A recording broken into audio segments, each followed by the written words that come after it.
Publication hier lundi des résultats de l'audit des enseignants contractuels par la Halcia, réaction des syndicats du secteur éducatif dans ce journal.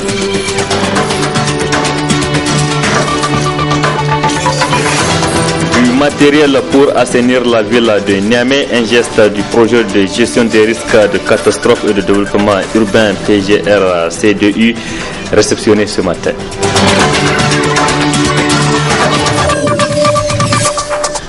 Merci d'être sur la télévision Labari pour suivre ce journal de ce mardi 20 septembre 2016. Mesdames, Messieurs, bonsoir et bienvenue à tous.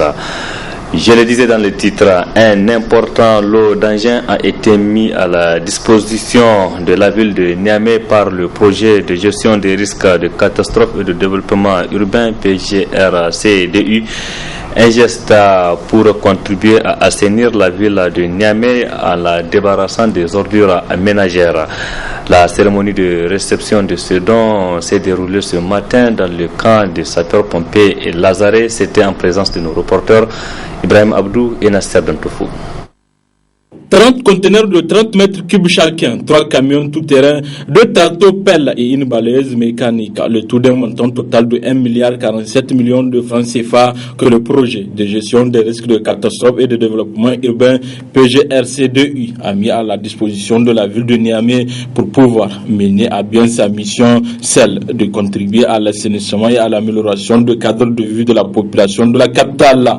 Un appui apprécié à sa juste valeur par le maire président de conseil de ville de Niamey et au coordinateur du projet PGR-C2U de Sitchi. L'objectif de cette donation.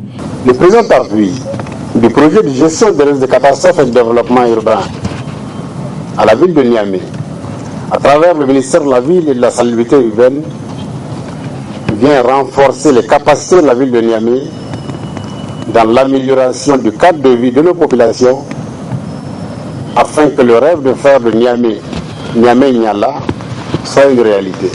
Le programme de travail 2016-2017 du projet de gestion des risques de catastrophe et de développement urbain prévoit entre autres pour la ville de Niamey la réalisation de 6 collecteurs, l'aménagement du canal de Gontiena, la construction de 3 digues de protection, la construction de 8 pavés, l'aménagement d'une voie bitumée d'accès sur le site de recasement de Sino, le reprofilage des anciens bras morts du fleuve, la réhabilitation de l'aménagement hydro-agricole de Saga, l'aménagement du site de réinstallation de Sino.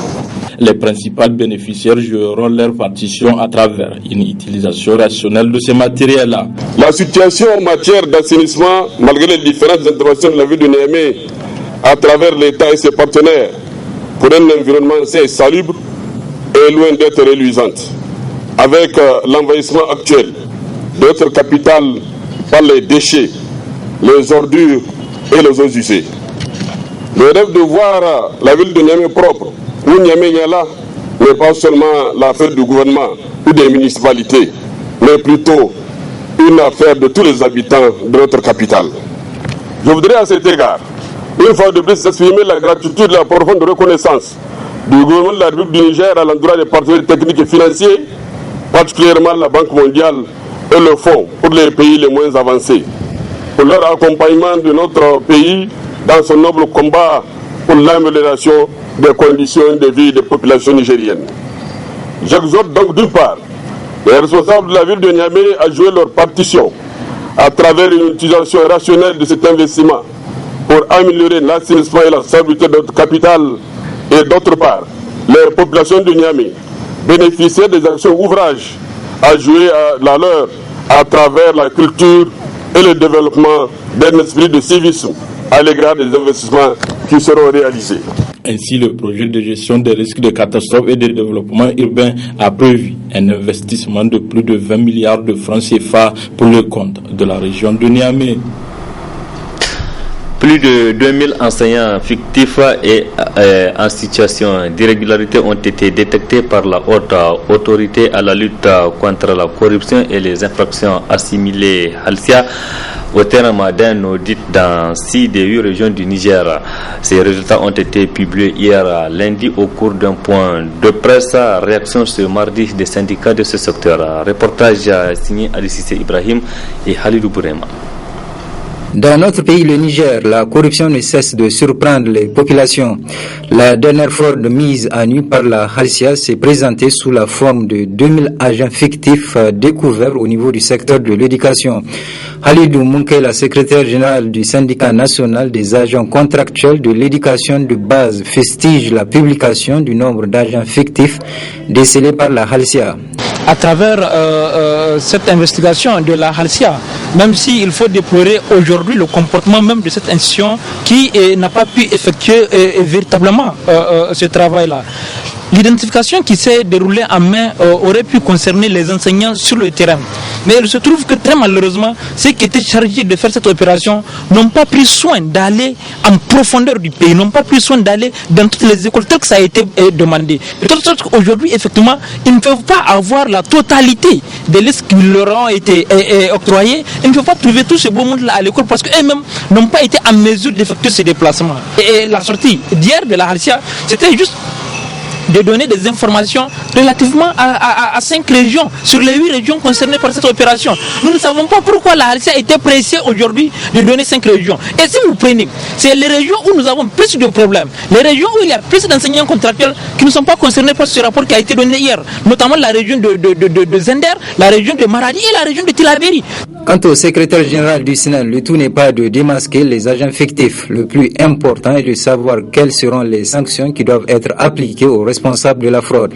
C'est qu'il faut qu'on aille jusqu'au bout et qu'on valide rapidement les résultats afin de les remettre à la justice pour que justice soit faite. Nous voulons que tous ceux qui ont trempé dans cette sale affaire-là puissent faire les frais de leur mésaventure et de leur fausseté. Il est hors de question qu'il y ait des abus du côté des enseignants et de nos camarades inspecteurs et autres conseillers lorsqu'ils seraient trempés et de laisser ceux qui sont au-dessus. Alors il est hors de question, c'est arrivé en 2005, ça ne doit pas arriver en 2016. De plus, selon le secrétaire général du Sénat, Mahamadou Arzika Nanez, le remède pour arrêter la production d'agents fictifs ne réside pas dans l'arrêt du recrutement des enseignants. Mais le système ne peut pas s'arrêter à cause de la fraude. Il doit se rectifier, il doit se purger, on doit l'assainir. Mais on ne peut pas arrêter de recruter étant donné qu'il y a la démographie et de la population scolarisable qui augmente. Or, les enfants ont droit à l'éducation, c'est un droit universel et inaliénable qu'ils soient éduqués par leur État. Alors, on ne peut pas dire parce qu'il y a fraude et que l'État ne puisse pas continuer à recruter. Je crois que l'État doit continuer à recruter, mais il doit faire en sorte que les pécules de contractuels et tous les biens d'ailleurs du pays puissent être bien gérés. En tout état de cause, l'énorme fraude de l'existence d'agents fictifs au niveau du secteur éducatif dévoilé par la Halsia mérite un intérêt particulier de la part du gouvernement à qui revient l'impérieux devoir de stopper radicalement cette corruption. Le syndicat national des enseignants, chercheurs et chercheurs du supérieur a, comme vous le savez, entamé une grève de 6 jours depuis hier à lundi, une grève pour non-satisfaction de leur plateforme revendicative. Pour le secrétaire général de ce syndicat, lors de sa dernière sortie médiatique, le ministre de l'enseignement supérieur n'a relaté qu'il y ait de contre-vérité relativement à leur revendication, d'où la poursuite de leur mouvement. Suivez donc, je propose de suivre l'extrait du secrétaire général du SNEX, Bakasso Sahadi. Aujourd'hui, nous sommes toujours en grève parce que, voilà, et par rapport au problème qu'on avait. Pour précision, à ce jour, Maradi n'a pas encore eu son salaire du mois d'août. Ça, c'est sur le salaire. Maintenant, pour le PR, il n'y a aucun PR qui a été payé. Et par conséquent, notre grève tient.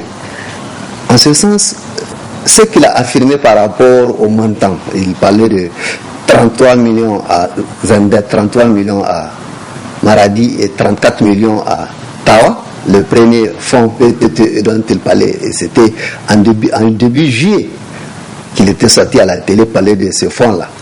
Et jusqu'ici, nous, on n'a pas eu de traces. Et il a parlé aussi de 140 millions qu'il a donné à Zender. Nous, on n'a pas eu de traces. On n'avait pas perçu. Et par conséquent, on dit qu'on n'a rien perçu. Et par conséquent, notre grève tient. Nous, on n'a rien reçu. En tout cas, par rapport à ça, qu'ils nous disent où se trouve ce fonds dont ils parlent. Je ne vais pas rentrer dans les polémiques. Un ministre, c'est un ministre. Il a une certaine responsabilité. Et il a des partenaires. Il n'y a pas lieu de rentrer dans leur vie même familiale. Parce que ce que je suis, c'est vraiment... ce n'est pas bon pour un responsable. Je ne vais pas rentrer... On est des partenaires. Pour un bon partenariat, je crois qu'il y a des choses qu'il fallait dire. Et il y a des choses qu'il ne fallait pas dire. Et par rapport au fait qu'il dit qu'il nous a rencontrés, la dernière fois qu'il nous a rencontrés, c'était le jour où on avait déposé le préavis, c'était le 1er septembre qu'il nous a reçus. Et il a fait des promesses de 4 septembre et 15 septembre pour régler le problème. Mais jusqu'ici, on n'a rien eu. Et je l'interpelle quand même pour une certaine responsabilité. Voilà.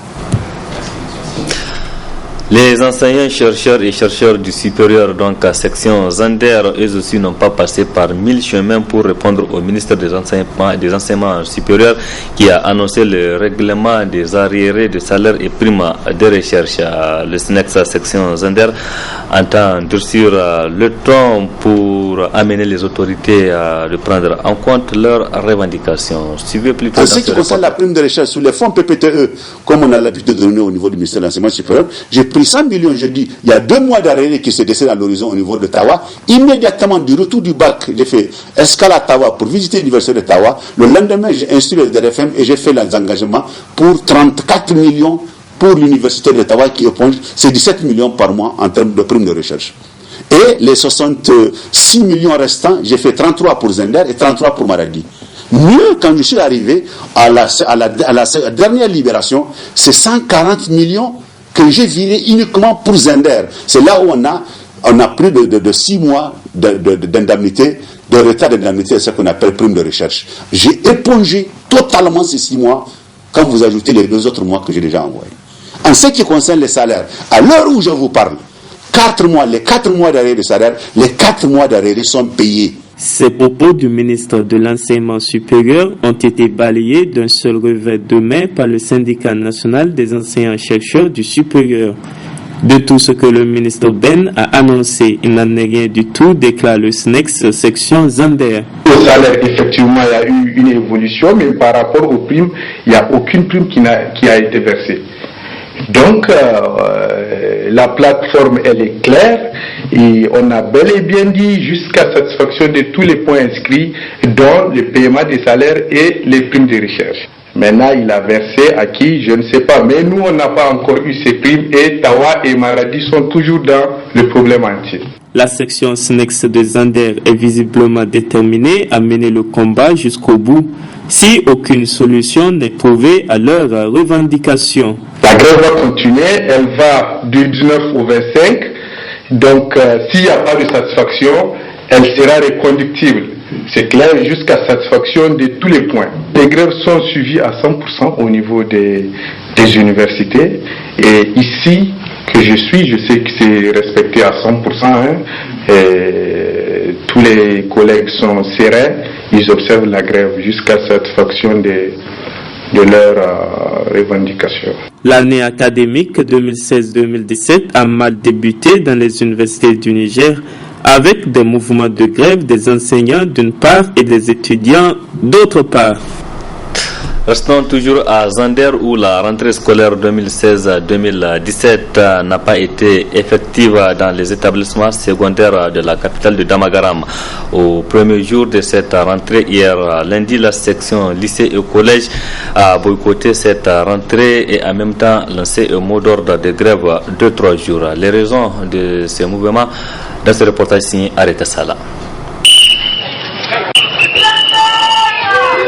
Coup de sifflets et de slogans anti-autorité, c'est l'ambiance dans la cour du lycée Amadou Kourandaga à l'arrivée des autorités régionales de Zander pour le lancement officiel de la rentrée 2016-2017.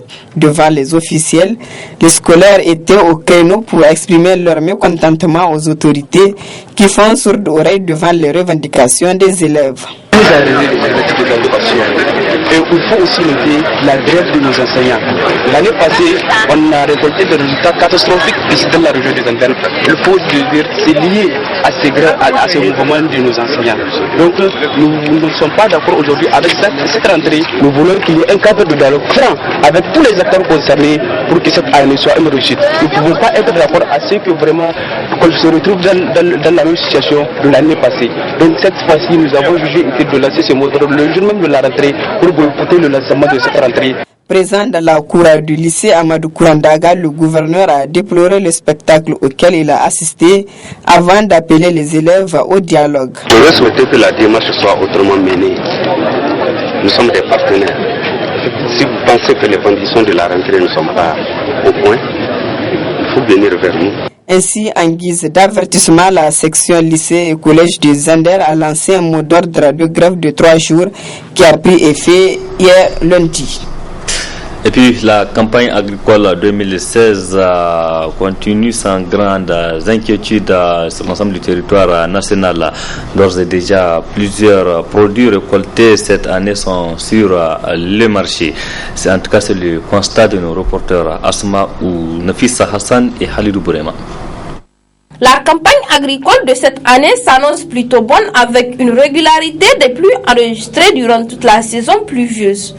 Une saison qui a commencé plus tôt que d'habitude avec toujours dans les prévisions météorologiques l'arrivée d'autres précipitations pluvio-orageuses. Pour nous, jusqu'à présent, la saison des pluies n'est pas encore finie. Et il reste encore, parce que le front intertropical, ce qu'on appelle le FIT, il est bien positionné sur le Niger. Ce matin même, il se situe nord Agadez et nord Ngingimi. Donc, ce qui nous permet d'espérer toujours des activités pluvio-orageuses. Mais, de façon un peu brève, je dirais tout simplement que c'est une saison exceptionnelle, la saison d'hivernage 2016, parce que elle a commencé, la pluviométrie a commencé de façon précoce, n'est-ce pas? Et il n'y a pas eu une longue séquence sèche en début de saison, et jusqu'à présent nous continuons à enregistrer des précipitations. Donc je ne pense pas si ces 10 dernières années nous avons eu une bonne pluviométrie, une bonne saison de pluie qui peut aller au-delà de 4 mois. Abondantes les pluies de cette année l'ont donc été et on constate déjà sur le marché l'apparition d'un nouveau produit agricole. Aujourd'hui, il faut reconnaître que effectivement les pluies ont été, non seulement l'hivernage s'est installé assez tôt dans beaucoup de régions. C'est vrai, on a connu un certain nombre de problèmes, notamment de sécheresse et de pression parasitaire. Mais globalement, on peut dire que cette campagne a été une bonne campagne agricole et on espère en tout cas avoir des récoltes vraiment largement au-delà de la moyenne.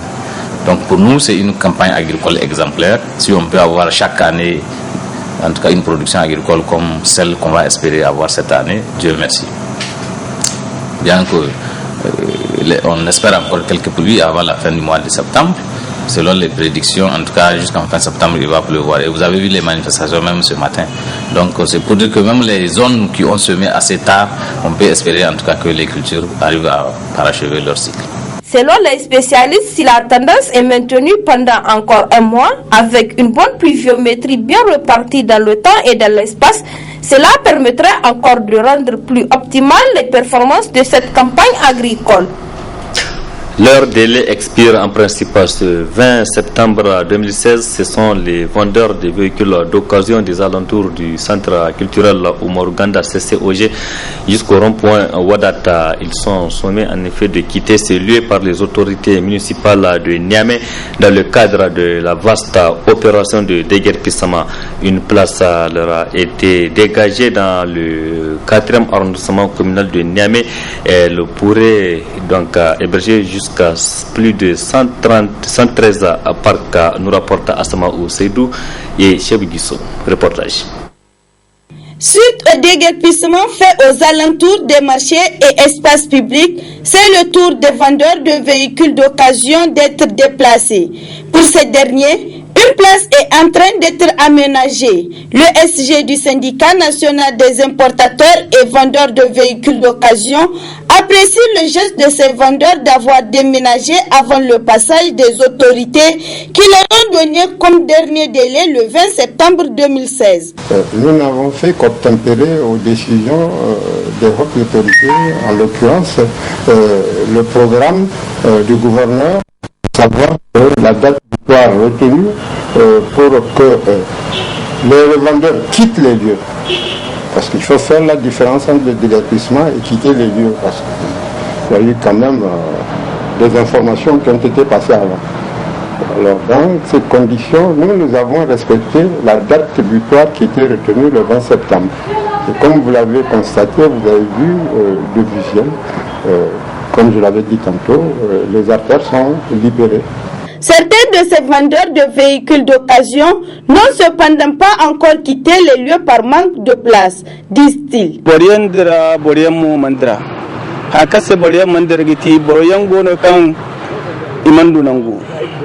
Boremo ko cicinangu idu donc bore kayan dunga dangai ikoi ide go sai da windi ko yayi ininga ya ban sai no inga idira bore kayan mandu nangu mo go bat kaina so na kirgo koi bofono ga ko yimi min non golba tiar zamni boto den do yimi min non golba tiar 17 ans c'est pas des jours golba tiar nya il bo ku da yo zaman sar go ne goro j'ai fait comme nak il fata e ka pour montrer départ n'était ka pour montrer donc yalga digi tunan di hemi min non gono tiada iri ban non kara ir ko non fodi go ko luwe amate me onote ala ate ay to ken ken rije ko somu ine des asuba min wi on kura isba mi di mo to kunongo min wi isba mi di mo to kunongo yalga harbo agonu gabane me mun yire kabisa onote ana abiso mi yire sara. Le syndicat national des importateurs et vendeurs de véhicules d'occasion lance un appel à l'endroit des déguerpis d'être patients et de respecter les consignes des autorités régionales afin que les choses se passent à l'amiable. Espérons que cet appel soit entendu par ces autorités municipales de la ville de Niamey. Et c'est la fin de ce journal. Merci à vous qui l'avez suivi. Restez en compagnie du programme de la télévision Labari. Au revoir et excellente nuit à toutes et à tous.